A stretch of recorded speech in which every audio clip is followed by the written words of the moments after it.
Que coisa. E o Corinthians enfrentou o Palmeiras no Allianz Parque, uma diferença muito grande de momento, de elenco e tal. Parecia que ia perder demais, Arnaldo, mas no finalzinho deu um sufoco, até quase empatou, né? Como é que foi sua visão sobre o clássico? Assim, a gente pega o retrospecto, estava conversando com o Massini ontem, do Palmeiras, do Abel contra o Corinthians. E aí você... É só por acaso? Não é só por acaso, né? A quantidade de técnicos corintianos que o Abel enfrentou desde que assumiu o Palmeiras. Agora são 10 partidas, o Corinthians só ganhou uma vez. A quantidade de técnicos que o Corinthians teve no Brasileiro. 3 rodadas, 3 técnicos diferentes. Nesse jogo foi o Danilo. Quando eu vi a escalação do Corinthians, Romero de titular, eu falei, cara, primeiro que não fazia o menor sentido. E, de fato, o Palmeiras, quando fez 2-0, o Palmeiras dominou o jogo completamente, chegou ao 2-0. No segundo tempo, o Abel Ferreira começou a fazer algumas alterações até para poupar jogadores, minutagem, os que voltavam recentemente, como o Rony e Rafael Veiga. Já os que entraram começaram a dar rolinho, chapéu, Navarro e tal. E aí o futebol é aquilo. Se você não mata completamente o adversário, você está sujeito a arriscar o marcador. Um escanteio completamente despretensioso, o Roger Guedes pegava mal na bola, o Piquerez... talvez só a possibilidade de sair um gol era gol contra. Saiu gol contra. Embora o Roger Guedes tenha implorado para o gol. Olha lá, olha o gol. É um escanteiozinho mal batido, mas ó... A bola pega um efeito, né? O canhoto nunca pode ir com a destra no primeiro pau, viu? Você não ficava no primeiro pau? Não, eu de cabeça, de peito, de nariz, mas com a direita não, porque senão pode acontecer isso aí. Isso é um erro técnico, né? Então, a partir daí, o jogo ficou mais aberto. O Palmeiras já tinha uma formação quase alternativa, moleques entrando, John e tudo mais. E o Corinthians teve uma chance para empatar o jogo no Paulinho. Eu até comentei com o Massini há pouco, num vacilo do Gabriel Menino, numa inocência. Gabriel Menino faz a falta. O Paulinho entrou como centroavante, né, que é a nova posição dele. O Gabriel Menino faz a falta no Paulinho no meio de campo e aí levanta o Paulinho. Quando ele levanta o Paulinho sai correndo. E aí até o Gabriel Menino chegar na área, o Paulinho já tinha concluído. Pegou ali meio de tornozelo, né? Exatamente. Mas o Palmeiras teve outras chances. O Cássio fez uma defesa milagrosa no final. Então o resultado, assim, ficou apertado. Não reflete o que foi o jogo. A superioridade do Palmeiras em relação ao Corinthians não reflete. E as perspectivas do Palmeiras para a temporada e para o Corinthians na temporada. O Corinthians é uma grande interrogação. O final de semana do Palmeirense foi ver os seus principais rivais, mais uma vez, definhando, sem padrão, sem jogadores bons, bandos, São Paulo, Santos e Corinthians, bandos. Não vou ter que colocar o Bragantino. Os principais rivais nacionais, claudicando ainda, Flamengo, uma bagunça, Atlético Mineiro dependente do Hulk e o Fernando Diniz poupando no Brasileiro. Então o Palmeiras chegou aqui, beleza. A liderança do Botafogo, ok. A vice-liderança do Fortaleza, que é um bom time, mas o Palmeiras é aquilo. O Palmeiras é o único time sólido do país, né? Confiável do país. E se os outros não encaixarem, os outros com algum poderiam encaixar, e daqui a pouco abre um pouco a diferença, chega e domina como foi o ano passado, né? Então, acho que para a vitória do Palmeiras, sem surpresas, significa uma estabilidade ainda maior. E o Corinthians, para mim, é a grande interrogação da temporada brasileira. Já vamos falar que o Arnaldo tem atualizações, né? Massini, segue a preocupação com tomar gol todo jogo, de fato? Essa é a grande... Cara, sinceramente... Grande X aí do Palmeiras ou não? Nos últimos 2 jogos, o problema defensivo do Palmeiras foi equacionado, tá? O recorte é os 2 jogos. Porque esse tipo de gol não deve preocupar o torcedor do Palmeiras, porque isso é um erro técnico e não é um erro de posicionamento, você não tomou contra-ataque nas costas, você não é um erro de marcação, assim como foi contra o Tombense, né? Então, esses 2 gols, de fato, como analista, não me preocupam, como palmeirense, menos ainda.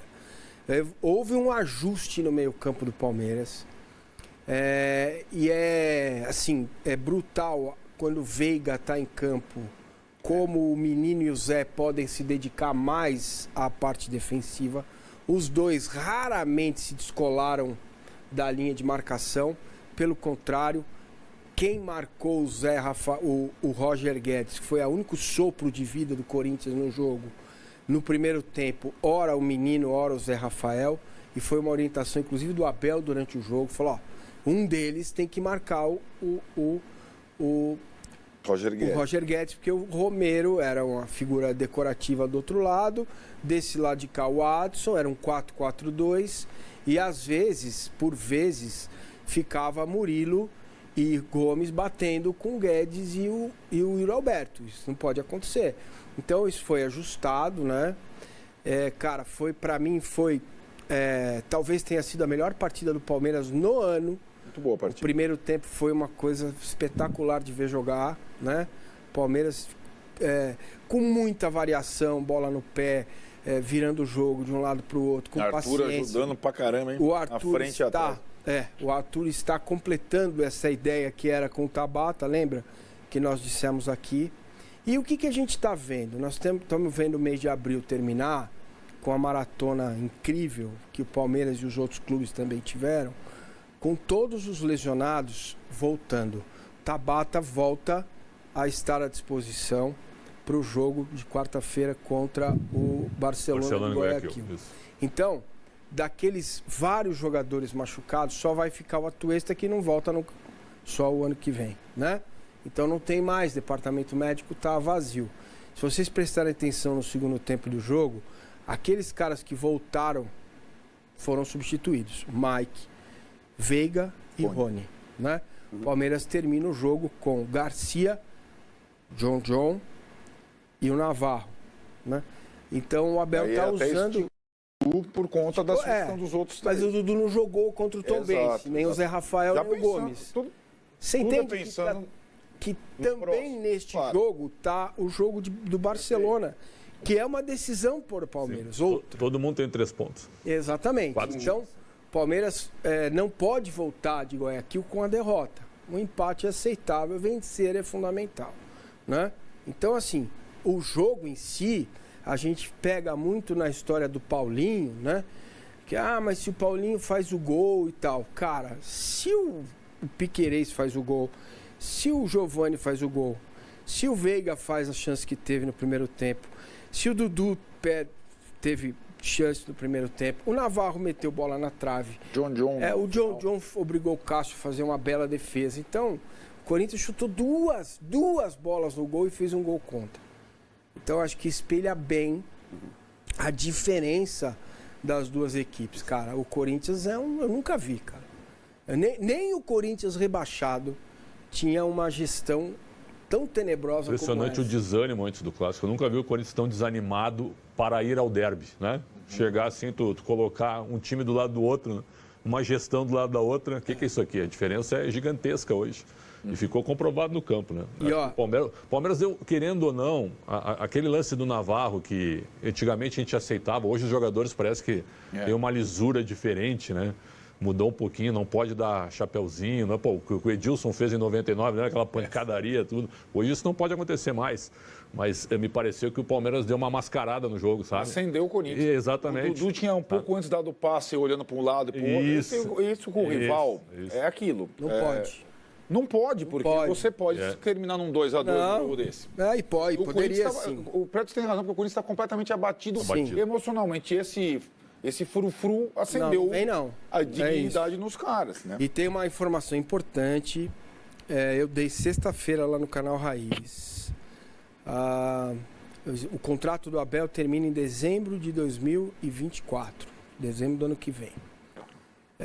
Abel e Leila Pereira têm conversado assiduamente e, pela primeira vez nesta semana que passou, Abel disse que está disposto a ouvir o que o Palmeiras tem para oferecer para uma renovação de contrato para 25, 26 e 27. A antecipação dessa renovação. É óbvio que isso não vai ser decidido agora, é óbvio que isso ainda vai correr, mas tem algumas coisas que fazem sentido. Primeiro, a Leila Pereira gostaria de ter também o Abel como cabo eleitoral para indiscutivelmente ser reeleita. Exato. Porque dezembro do ano que vem é a eleição no Palmeiras e acho que, ela vai ser reeleita com ou sem o Abel, mas seria um trunfo a mais para ela, pessoalmente, como dirigente de futebol, ter o Abel e a extensão desse projeto esportivo. E segundo, é a ótima adaptação, não só do Abel, mas das filhas, da esposa e dos auxiliares que não querem sair do Brasil. Você encontra João Martins na feira, comendo pastel. Com esparadrapo ou sem? Comendo pastel sem esparadrapo, né? Exatamente, exato. É isso que eu queria pegar esse gancho do esparadrapo. A comissão técnica do Palmeiras causa, isso aí causando. Ontem a Abel tomou mais um amarelo e veio com aquelas tiradas. Ele voou algemado, o João Martins botou lá a mordaça verde, Pretzel. Quer dizer, é um padrão de comportamento da comissão. Sem dúvida. Eu acho que chegou num ponto assim que não há mais um vitimismo, né? Esse tipo de declaração dele depois do jogo não se baseia mais em nada, se baseia no mau comportamento dele. Eu sou fã do Abel Ferreira, mas a gente consegue separar bem as coisas. Eu acho que ele tem que ser o novo técnico da seleção brasileira, ponto, pelo que ele está fazendo aqui atualmente. Agora, esse comportamento ele precisa mudar. Por que na Europa, mesmo com um currículo pequeno, a gente nunca ouviu falar em nenhum devaneio, nenhuma bronca com o árbitro, né? Por que lá eles reclamam também, mas num nível um pouco mais aceitável, né? Se bem que outro dia eu vi o Guardiola dando um chilique. Exato. O que está acontecendo com o Pepe? O Klopp, com o quarto árbitro recentemente, aí foi para cima do cara. Teve até distensão. Né? E ontem, eu acho que ontem ele foi comemorar o jogo e comemorou na cara do quarto árbitro. Do banco adversário e sentiu estiramento. Exatamente. Então, assim, quem é esse? O Klopp. Jürgen. Então, assim, é claro que todo mundo reclama no mundo todo, mas há tipos de reclamações, né? E há uma sequência de mau comportamento, né? Então, eu acho que o Abel não quer, ele não quer. Pois é, cara, sabe? Está falando isso há um ano, né? Eu preciso mudar, se ele não mudou, ele não quer mudar. Não quer, então ele vai ficar fora, já tem 21, 22 amarelos, não sei quantas expulsões também. Isso prejudica o Palmeiras. Evidente que, apesar dos auxiliares serem bons, mas não é a mesma coisa. Eu acho que não é a mesma coisa. Então ele tem que mudar, sem vitimismo. Sem, sabe, dizer, olha lá, o Pretzel não gosta da nada a ver, eu achei ele um baita treinador. Só que esse tipo de comportamento eu imagino que atrapalha. Como é que é a frase, Massini? Massini pescou uma frase, é isso, a gente já não é, a gente não vai se acostumar com isso porque não é correto, né? Mas a gente já percebeu que é estratégico e não é espontâneo apenas. Ele fala na coletiva, eu já fui torcedor e quando via o meu técnico lá cabisbaixo, com a cabeça baixa, eu ficava, o Abel falando, faz alguma coisa, levanta os braços, faz alguma coisa. Eu sou calmo quando quero ser e sou nervoso quando quero ser. Então, diante disso, acho que não cabe mais para ninguém, nem para o torcedor do Palmeiras, defendê-lo, e a palavra não é essa, desse comportamento dele, que é absolutamente para botar uma pilha nele, né? É curioso, cara. Eu estava no Allianz Parque. Exatamente. Os jogadores não entram. Eu estava no Allianz Parque, na hora que sai lá a treta, você reparou no Everton? Sim. O Everton veio para a bola e falou com o árbitro, eu quero jogar, deixa eu jogar, larga isso aí. Ele falava pro árbitro, o Everton. Então, parece assim, estratégico, né? Até o jogador olha pro comandante, eu tenho que desviar a atenção. É isso. Ele está dizendo, atenção, vamos resolver aqui. Sim, agora tá bom, ele não quer esse comportamento. A questão é a seguinte, não pode, e as punições estão sendo muito brandas. Esse negócio só vai acabar se parar de ter, se em vez da punição automática, reincidente, começa a aumentar. Como é com o jogador. A punição recente dele foi transformada em ajuda para a instituição de caridade, cestas básicas, eu acho ótimo, desde que seja suspenso, como um jogador com a reincidência. Tem só uma outra coisa envolvendo essa situação. A arbitragem do clássico foi muito boa. Talvez seja o único árbitro mais ou menos do futebol brasileiro, foi o Wilton Pereira Sampaio. Boa arbitragem, o jogo correu, o jogo fluiu, o jogo... E assim, o árbitro está seguro. O Wilton Sampaio hoje é um árbitro seguro para comandar o jogo. Então, assim, a reclamação ela vai com o Wilton Sampaio, vai com o Klaus, ela vai com a Edna, vai com... Independentemente de quem esteja no apito, sobretudo nos jogos em casa, né? E a atmosfera favorece isso.